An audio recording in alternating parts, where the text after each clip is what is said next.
आज हम आपको भगवान शंकर की बड़ी ही अद्भुत कहानी सुनाने जा रही हूँ। एक बार भगवान भोलेनाथ पृथ्वी लोक पर भ्रमण के लिए गए तो उन्होंने एक युवा को देखा।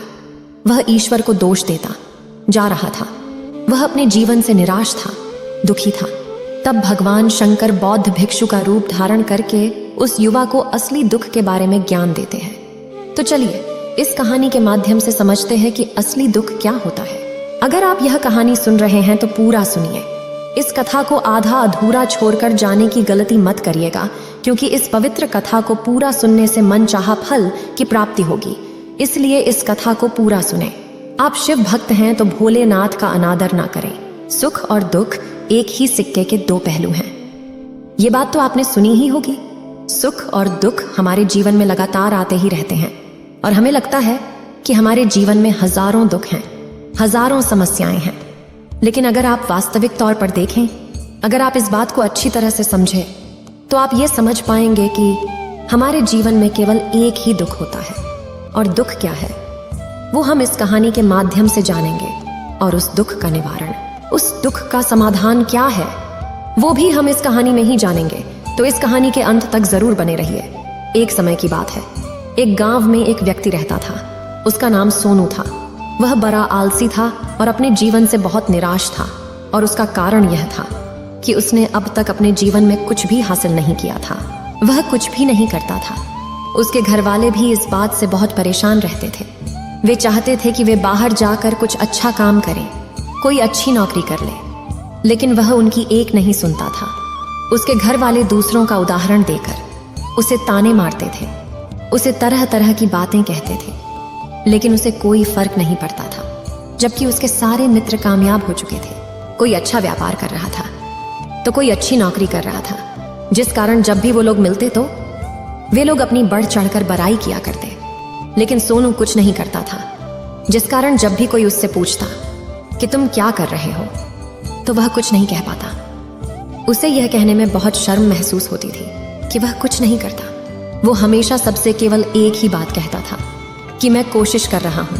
लेकिन उसकी कोशिशों का कोई भी फल किसी को नजर नहीं आ रहा था। देखते ही देखते अब ऐसा समय आ चुका था कि सोनू सभी से मुंह छिपाता फिरता, ताकि कोई उसे यह न पूछ ले कि तुम क्या करते हो, जिस कारण वो कभी किसी के सामने भी नहीं आता था। धीरे धीरे उसका मन दुखी होने लगा था। वह बहुत निराश रहने लगा था। उसे अब ऐसा प्रतीत होता था मानो वह इस धरती पर बोझ है, जिस कारण वो अपने आप को बहुत अकेला महसूस करता, बहुत तन्हा महसूस करता। एक दिन तो उसके मन में ये भी विचार उत्पन्न होने लगे कि मेरे हाथों में कुछ नहीं है तो मैं क्या कर सकता हूँ। अकेले बैठकर वह रोता रहा और भगवान को दोष देता रहा। एक दिन छुपता छुपाता वह घर से निकलकर कहीं जा रहा था। तभी उसने रास्ते में देखा कि एक बौद्ध भिक्षु लोगों को प्रवचन दे रहे हैं और प्रवचन में वह दुख की बातें कर रहे हैं। सोनू कुछ देर के लिए अपना मुंह छुपाकर वहीं पर खड़ा हो गया, ताकि उसे कोई देख न ले, और चुपचाप वह उन भिक्षु की बातें सुन रहा था। बौद्ध भिक्षु सभी को प्रवचन में कह रहे थे कि दुख हमारा सबसे बड़ा साथी है। हमें दुख अपने जीवन के बारे में समझाता है और हमें सही जीने का तरीका बताता है। यह हमारे गुरु की तरह है, जिससे हमें सीखना चाहिए। आप चाहें तो अपने जीवन में अपने दुखों को अपना गुरु बना सकते हैं और उससे सीख सकते हैं, या फिर आप चाहें तो अपने दुखों पर बैठकर रो सकते हैं। लेकिन इससे आपको कोई लाभ नहीं मिलेगा, बल्कि आप दिन ब दिन और कमजोर होते जाएंगे, निराश होते जाएंगे। सोनू छुप छुप कर उन बौद्ध भिक्षु की ये सारी बातें सुन रहा था। जैसे ही उपदेश खत्म हुआ, वह उन बौद्ध भिक्षु के पास पहुंचा। उन्हें प्रणाम करके वह कहता है, हे महात्मा, अभी आप कुछ देर पहले दुख को गुरु बता रहे थे। आप कह रहे थे कि दुखों से हमें सीखना चाहिए, हमें उन्हें अपना गुरु बनाना चाहिए। लेकिन मैं भी तो अपने दुखों से परेशान हूँ, अपने जीवन से परेशान हूँ। मैंने अब तक जो दुख झेला है, मुझे तो कभी ऐसा प्रतीत नहीं हुआ कि मेरे दुख मुझे कुछ सिखा रहे हैं, बल्कि मुझे तो हमेशा यही लगता है कि वो मुझे पीड़ा दे रहे हैं, तकलीफ दे रहे हैं। पर दुख की पीड़ा बहुत भयंकर होती है। ऐसा लगता है अब इसके बाद हमारा जीवन समाप्त हो जाएगा, इसके बाद हमें कुछ नहीं मिलने वाला, और यहाँ तक कि हमें मृत्यु भी उसके सामने कम लगती है। जब लोग ताने मारते हैं, जब लोग यह कहते हैं कि तुम क्या कर रहे हो, तो मन को बहुत ठेस पहुंचती है। और मैं उनसे कुछ नहीं कह पाता। सोनू की ये सारी बातें सुनकर वो बौद्ध भिक्षुक सोनू से कहते हैं, बेटा तुम्हें क्या दुख है और तुम दुख के बारे में ऐसी बातें क्यों कर रहे हो? सोनू ने अपने ऊपर बीती हुई सारी बातें उन बौद्ध भिक्षु को बता दी और कहने लगा, हे महात्मा, क्या आपके पास मेरे दुख का कोई समाधान है? सोनू की यह बात सुनकर वो बौद्ध भिक्षु मुस्कुराने लगे और सोनू से कहते हैं, बेटा जब तुम्हारे जीवन में कोई असली दुख आए तब तुम मेरे पास आना, मैं इसका समाधान तुम्हें अवश्य बताऊंगा। उन बौद्ध भिक्षु की यह बात सुनकर सोनू थोड़ा सा अचरज में पड़ गया। उसे यह समझ नहीं आ रहा था कि क्या उसने अब तक जो दुख झेला है वह असली दुख नहीं है। उसने जो अब तक पीड़ाएं सही हैं, जो ताने सहे हैं, जो तकलीफें उठाई हैं, क्या वह असली दुख नहीं है? आगे वह मन ही मन अपने आप से कहता है कि जब मुझे मेरे अपने नहीं समझ पाए तो ये बौद्ध भिक्षु मुझे क्या समझेंगे। इतना सोचकर वह वहां से चला गया। सभी लोगों के ताने सुन सुनकर सोनू बहुत थक चुका था, तो बहुत निराश हो चुका था, जिस कारण उसने निर्णय लिया कि वह अब कुछ करके दिखाएगा। उसने अपने पिता से थोड़ा सा रुपया लिया और उस रुपया से उसने एक व्यापार शुरू किया। उसके पिता बहुत खुश थे कि कम से कम मेरा बेटा कुछ करने का प्रयास तो कर रहा है, लेकिन उसे व्यापार में कोई सफलता नहीं मिल रही थी, जिस कारण वो बहुत ही हताश हो चुका था। वह बहुत निराश हो चुका था। उसे ये समझ नहीं आ रहा था कि वह क्या करे, किस तरह से अपने व्यापार को आगे बढ़ाए। तभी उसके पिता ने उससे कहा, बेटा कोई बात नहीं, इसी तरह से प्रयास करते रहो, आज नहीं तो कल सफलता अवश्य मिलेगी। सोनू ने अपने पिता की बात मानी और अपने व्यापार में और भी कड़ी मेहनत करने लगा। धीरे धीरे उसे सफलता मिलने लगी और फिर उसने रफ्तार पकड़ ली। देखते ही देखते केवल 3 सालों के अंदर वह एक बहुत बड़ा व्यापारी बन गया। अब उसके पास धन दौलत की कोई कमी नहीं थी। लोग जो उसे पहले नापसंद किया करते थे, अब उसे पसंद करते थे, उसकी चिंता करते थे, उसके कार्यों की सराहना करते थे। उसके माता पिता भी अब अपने बेटे से बहुत खुश थे और उसकी सफलता से वे अत्यंत प्रसन्न थे। धीरे धीरे सोनू के मित्रों की संख्या लगातार बढ़ती जा रही थी। सोनू के कुछ मित्रों ने उसे यह भी सलाह दी कि उसे अपना व्यापार और तेजी से बढ़ाना चाहिए, उसे और फैलाना चाहिए।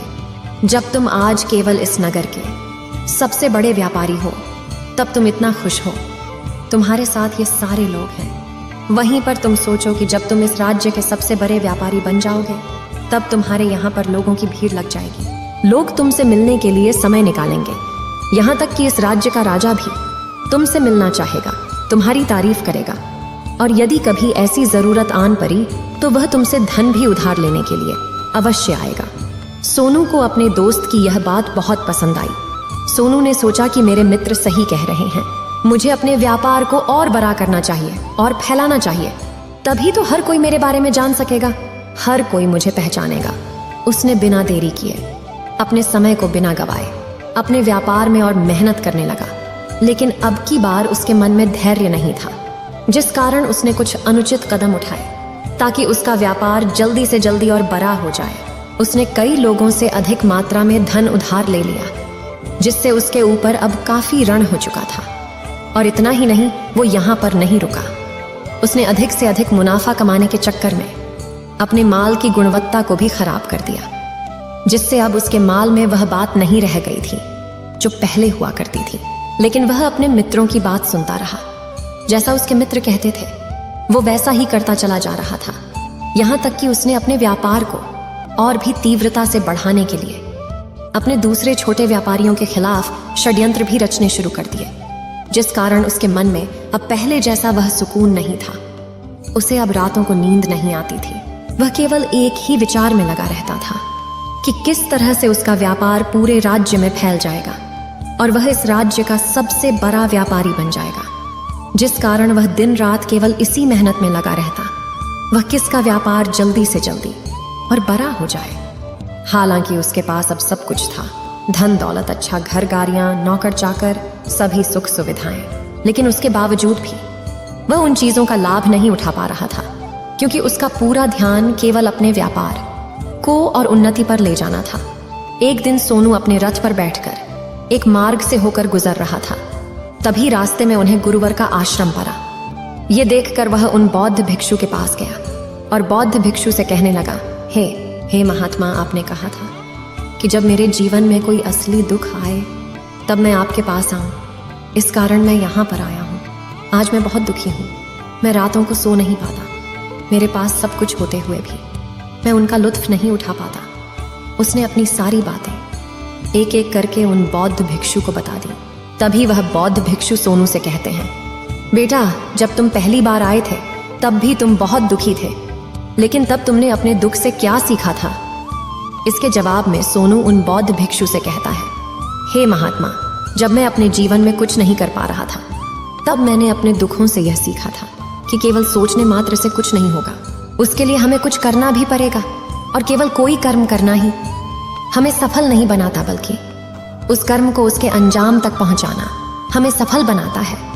फिर चाहे रास्ता कैसा भी हो, फिर चाहे परिस्थितियां कैसी भी क्यों ना हो, फिर चाहे कितनी ही बाधाएं आपके रास्ते में क्यों ना आ जाएं, चाहे ऐसा क्यों ना लगने लगे कि अब आपके जीवन में कुछ नहीं बचा और आप कुछ नहीं कर सकते, तब भी हौसला बनाए रखो, उम्मीद न छोड़े और अपने कार्य पर डटे रहो, यह सोचकर कि जब तक मैं अपने कार्य को सफल नहीं कर लेता, जब तक मैं अपने लक्ष्य तक नहीं पहुंच जाता, तब तक मैं इस कार्य को करता रहूंगा। मैं इस कार्य में अवश्य सफल होकर ही रहूंगा। जबकि बाकी लोग केवल सफल लोगों को महत्व देते हैं, उनके कर्मों को नहीं। सोनू की ये सारी बातें सुनकर वह बौद्ध भिक्षु मुस्कुराने लगे और इस सोनू से कहते हैं, बेटा, जब तुम्हारे जीवन में असली दुख आए तब तुम मेरे पास आना, मैं तुम्हारी समस्या का समाधान अवश्य करूंगा। इतना कहकर वह बौद्ध भिक्षु वहां से उठकर चले गए। सोनू एक बार फिर से उनकी ये बातें सुनकर आश्चर्यचकित रह गया। उसे अब यह समझ नहीं आ रहा था कि क्या उसने जो दुख देखा है, उससे जो तकलीफें अब तक सही हैं, क्या वह असली दुख नहीं है?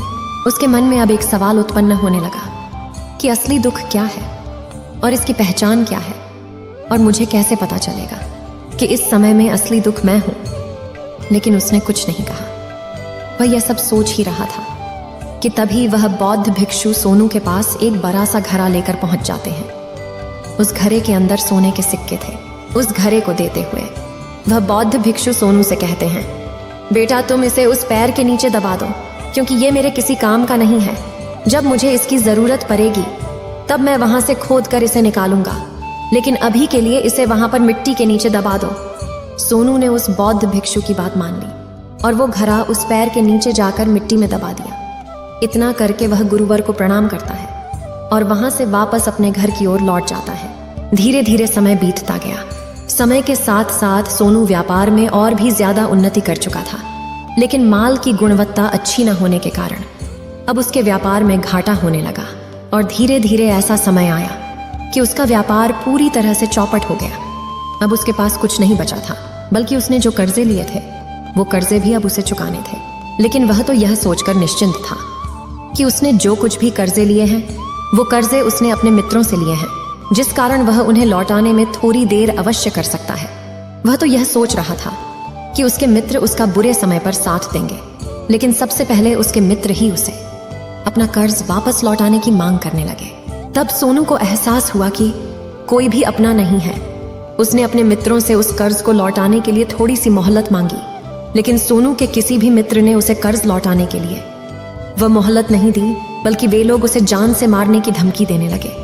अपने मित्रों के मुंह से यह सब सुनकर सोनू बहुत ही आश्चर्यचकित रह गया। वह जो कुछ सोच रहा था सब कुछ उल्टा पड़ गया। जिस व्यापार के चलते उसके इतने मित्र बने थे, इतने शुभ चिंतक बने थे, वे सब उससे दूर जाने लगे थे। हर कोई उससे पीछा छुड़ाना चाहता था, कोई भी उसका साथ नहीं देना चाहता था। धीरे धीरे उसकी सारी संपत्ति नीलाम हो गई। अब उसके पास कुछ नहीं बचा था। वह सड़क पर आ चुका था।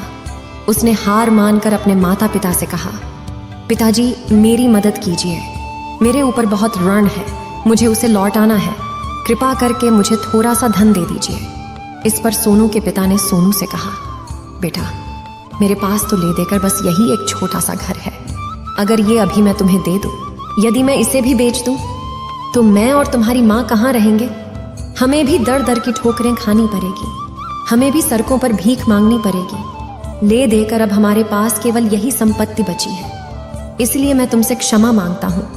अपने माता पिता के मुख से यह सुनकर सोनू चुपचाप वहां से चला गया और मन ही मन वह सोच रहा था कि अब मेरे पास कुछ नहीं बचा, जो था वह तो सब लुट गया, बर्बाद हो गया। अब मैं जीकर क्या करूंगा? अब मेरे पास केवल एक ही रास्ता है जिससे मैं अपने कर्जदारों से अपना पीछा छुड़ा सकता हूँ। यह सोचता हुआ वह एक ऊंची पहाड़ी की ओर पहुंचा।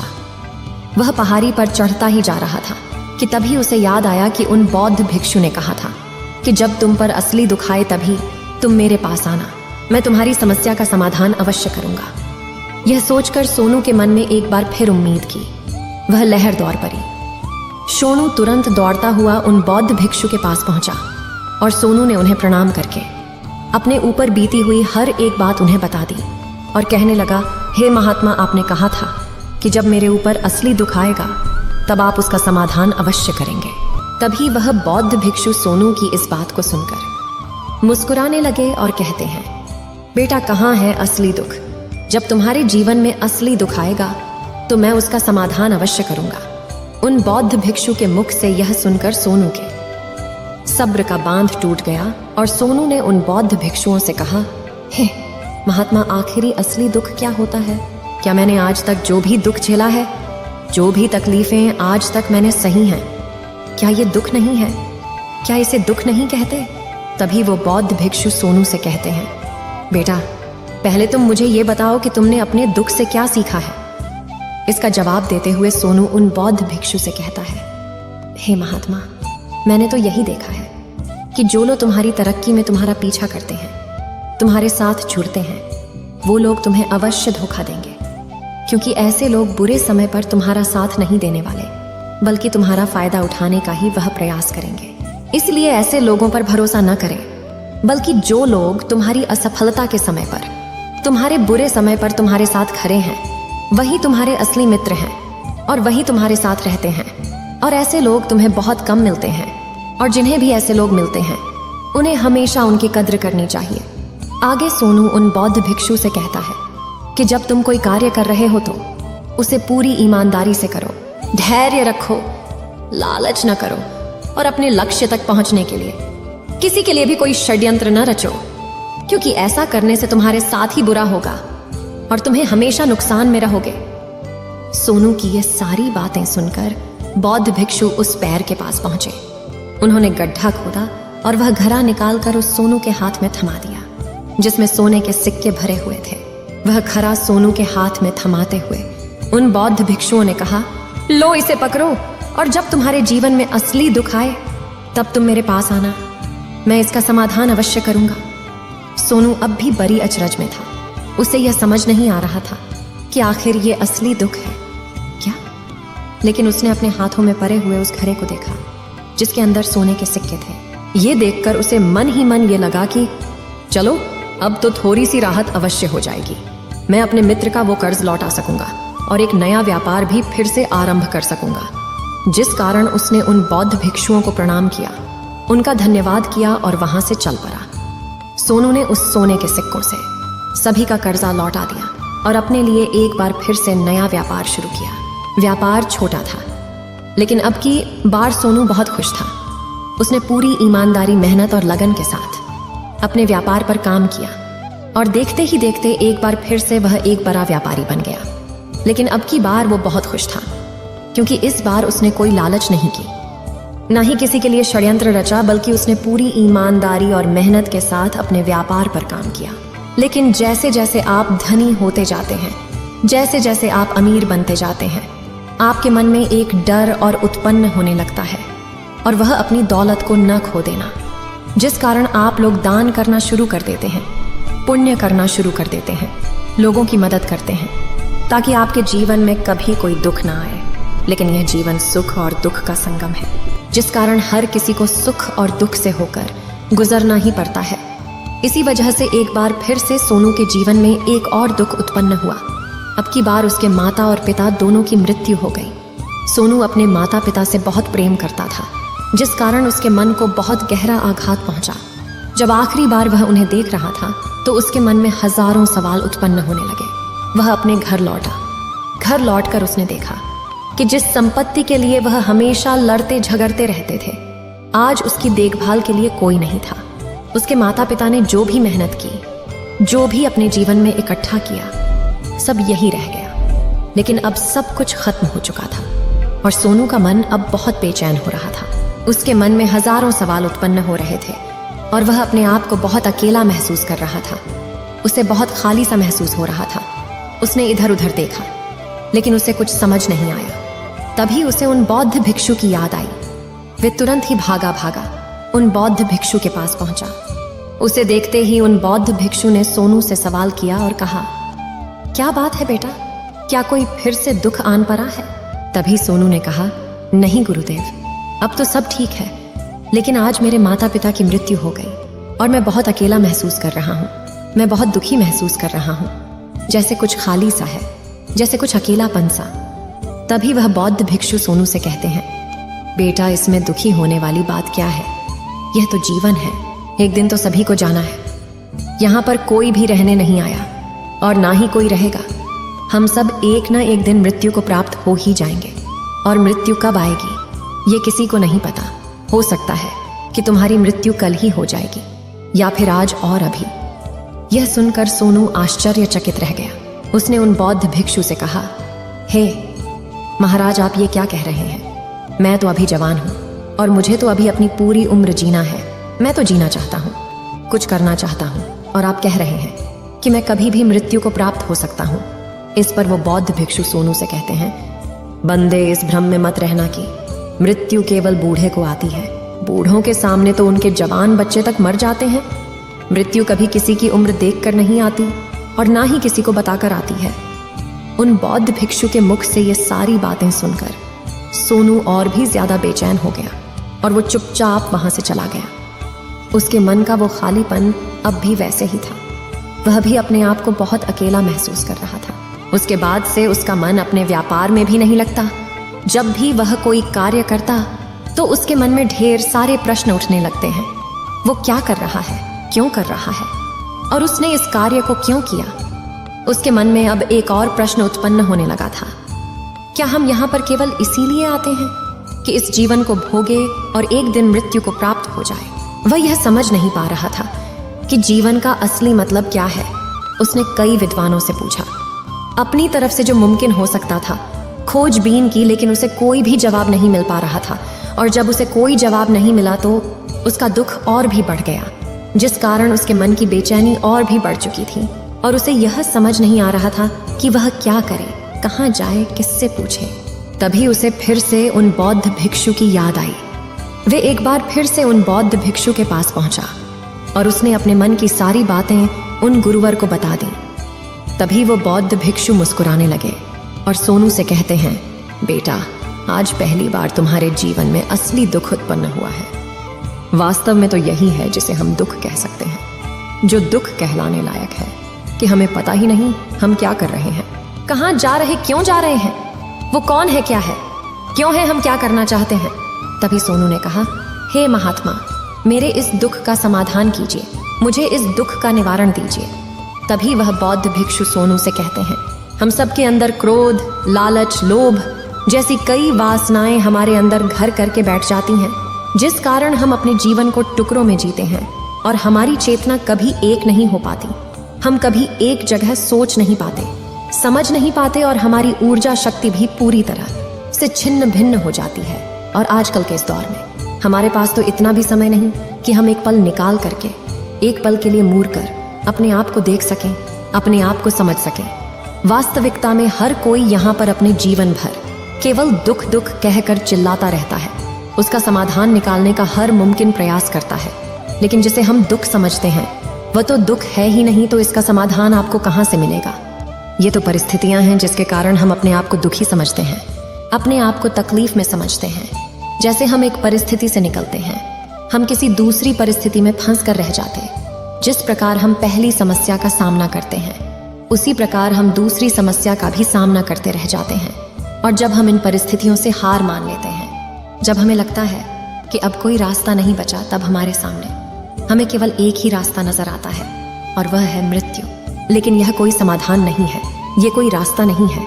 इसलिए यदि आप सचमुच अपनी समस्याओं का समाधान चाहते हैं तो अपने आप को इकट्ठा करना सीखें। अपनी ऊर्जा को इस संसार में वापस कीजिए, उसे एक कर और अपने ऊपर ध्यान लगा। मृत्यु से पहले अपने आप को पहचानो, अपने आप को जानो, अपने आप को बिखरने न दो। तभी सोनू उन बौद्ध भिक्षु से कहता है, हे महाराज, तो क्या हमें इस जीवन को नहीं जीना चाहिए? क्या हमें अपनी इच्छाओं को नहीं पूरा करना चाहिए? तभी वह बौद्ध भिक्षु सोनू के इस सवाल का जवाब देते हुए कहते हैं कि हमें किसी से भी लगाव नहीं रखना चाहिए, हमें अपनी इच्छाओं को मार देना चाहिए, हमें संपत्ति इकट्ठा नहीं करनी चाहिए, क्योंकि हम मनुष्य की इच्छाएं, कामनाएं, वासनाएं ऐसे होती हैं जैसे मानो कि एक पर्वत से गिरता हुआ झरना, जिस पर किसी का नियंत्रण नहीं है सिवाय देखते रहने के और परेशान होने के। लेकिन जब तुम अपने ऊपर ध्यान देने लगते हो तब तुम अपने आप को पहचान जाते हो, समझ जाते हो, तब तुम इस पर नियंत्रण पा सकते हो, तब इच्छाएं भी तुम्हारे वश में होती हैं और फिर तुम चाहो तो उन इच्छाओं पूर्ति भी अवश्य कर सकते हो। गुरुदेव की ये सारी बातें सुनकर सोनू ने गुरुदेव से कहा, हे महाराज, आपका बहुत बहुत धन्यवाद, आपने मेरी सबसे बड़ी समस्या का समाधान आज कर दिया है। मैं आज से अपने आप को एकत्रित करूंगा। गुरुदेव, मानव शरीर में बहुत ऊर्जा है, बहुत शक्ति है, पर वह बेकार के कामों में लग जाती है, जिस कारण हमारा जीवन भी बेकार की चीजों में लगा रहता है। लेकिन हम कभी भी इस पर अपना ध्यान नहीं देते, हम कभी भी अपनी ऊर्जा को केंद्रित नहीं करते, अपने ऊपर कभी ध्यान नहीं देते। हमारा जीवन भी कुछ ऐसा ही है। हम अपने जीवन में हमेशा अपने आप से ऊपर वाले से सवाल करते रहते हैं कि हमारे जीवन में इतना दुख क्यों है।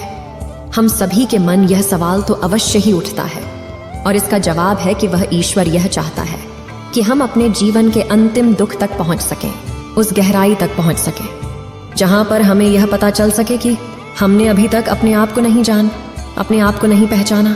मानव शरीर के अंदर जो ऊर्जा है, जो शक्ति है, उसके बारे में हम अभी तक नहीं जानते।